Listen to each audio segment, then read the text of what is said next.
Welcome po sa Panlasa ni Kuya Jay. Ngayon po ay magluluto po ako ng laing. Ito po ang aking sasahog. Yan. Pamaya-maya po, trap-fried ko na po siya. Isa na po natin ng bawang, sibuyas, luya.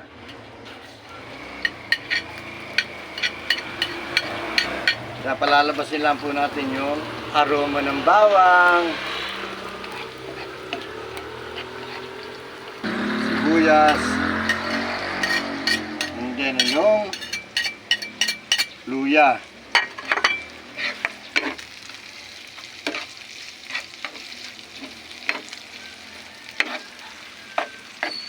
Siyempre yung sahog natin na baboy, papupulayin lang muna natin siya. Yan po ang ating sahog sa laing.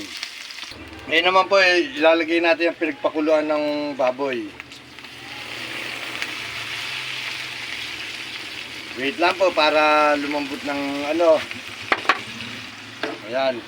Siyempre ngayon lang po ako magluluto ng laing. Kaya for the first time in my life, ngayon ko lang po siya lulutuin. Kaya ang kalalabasan nito, siguradong may halong pagmamahal. Siyempre lalagay ko na po yung laing. Yan po ha. For the first time ang pagluluto ko na yan. Oo nga po pala, nilipat ko sa malaking kaldero yung ano kasi para mas maganda. Ito ngayon, lalagyan na po natin ng bagong na gisado na po ito, pampalasa. Siyempre lalagyan natin ng sili. Para saktong-sakto ang sarap. Saka isusunod na po natin yung gata. Ang ginawa ko pong nalagyan natin ng gata. Pamaya-maya po natin haluin. Siyempre, ayun na po yung ating laing ni Kuya Jay. For the first time in my life, ngayon ko lang po siya niluto.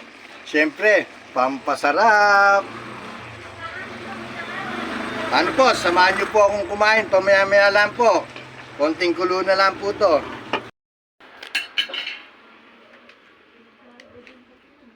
Siyempre, ngayon po, kakain na po tayo. Siyempre, bukod sa lahat, kailangan muna po natin mag-pray. Lord, maraming salamat po sa biyayang binibigay niyo sa amin at buong kalakasan at kaginawan ng aming buhay. Maraming salamat po, Panginoong Hesus. Kain na po tayo. Ito, for the first time nga, sinabi ko sa inyo kung ngayon lang ako nagluto talaga nito. Tama naman ang sahog. Wow! Mapapa-enjoy ka.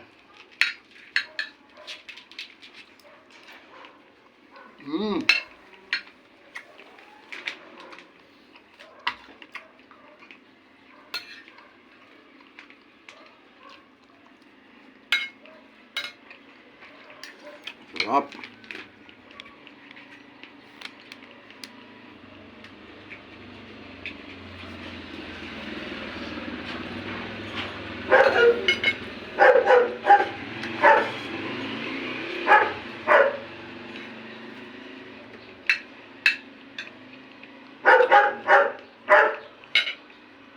Pati si Kobe napapatawad kasi naamoy niya yung langhap ng laing.